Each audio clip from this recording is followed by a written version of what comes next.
તો અમરેલી જિલ્લાના રાજુલા પીપાવાવ સેક્શનમાં 5 સિંહોને બચાવાયા છે। ત્યારે રેલવે લોકો પાયલોટે 5 સિંહોને ટ્રેનની અડફેટે લેતા બચાવ્યા છે। ત્યારે ટ્રેનના પાયલોટે સિંહ પરિવારને જોઈને ઇમરજન્સી બ્રેક લગાવી હતી। ત્યારે વન વિભાગને જાણ કરતા ટેકરો દ્વારા આ સિંહોને રેલવે ટ્રેક ક્રોસિંગ કરાવ્યું હતું। ત્યારે 2 દિવસમાં 8 જેટલા સિંહોનો રેલવે અકસ્માતમાં આ બાદ બચાવ થયો છે। મહત્વના સમાચાર અમરેલીથી કહી શકાય। ત્યારે અમરેલીના રાજુલા પીપાવાવ સેક્શનમાં 5 સિંહોને બચાવાયા।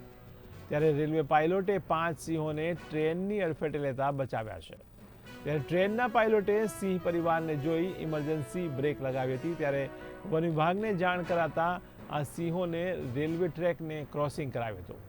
ત્યારે 2 દિવસમાં લગભગ 8 જેટલા સિંહોનો રેલવે અકસ્માતમાં આ બાદ બચાવ થયો છે।